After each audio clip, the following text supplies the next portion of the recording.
Mesele kilimler değilmiş Hayma Hatun. Beyimizin toy yapmamasına içerlemişler.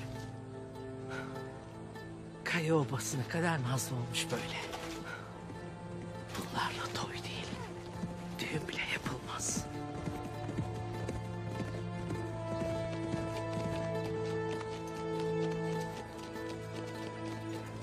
Abi.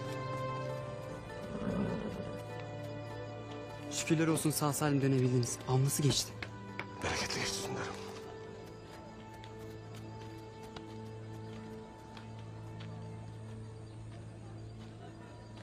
Kolay gelelim Hatun. Eyvallah beyim.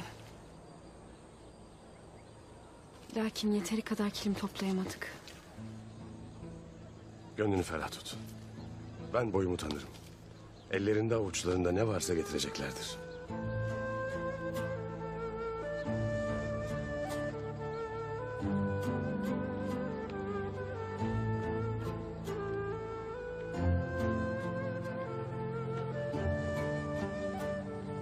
Beyim, bilirsin iki oğlum da sana hep inandık. Neyin varsa yoluna verdim. Bu yetim torunumla elimizde kalan son kilim. Bu da sana feda olsun. Sağ ol Hatun.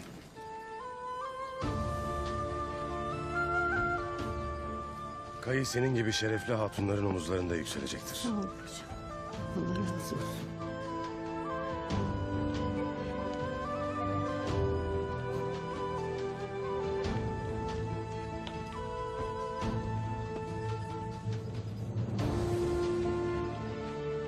Ertuğrul Bey, bu artık senin de bizim de son şansımız.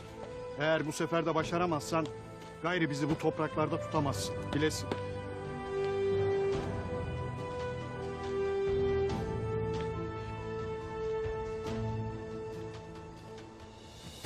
Samsa, Buyur beyim.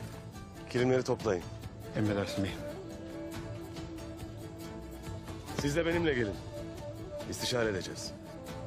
Eyvallah beyim.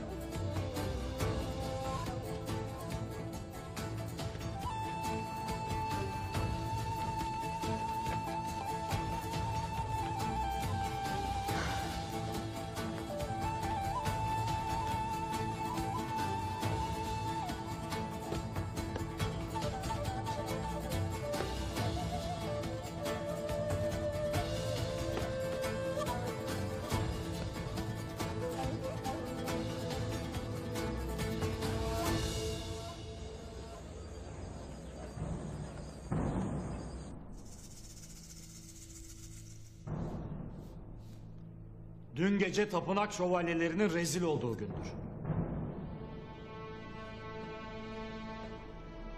Tuzağa düşürmeye çalıştığımız düşman oyunumuzu bozdu. Şimdi ne yapacağız Efendi Simon? Önce düşmanımızın kim olduğunu öğreneceğiz. Bu seferki düşmanımız bizim gibi. Sır vermez. İlk defa dişimize göre birilerini bulduk.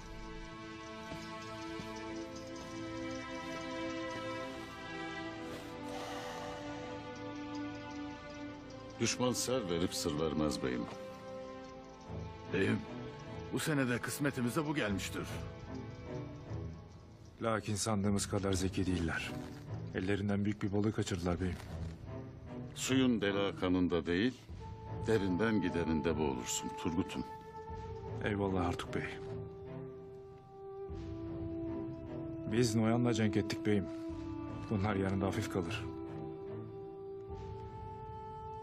Noyan'ın kim olduğunu biliyorduk Turgut.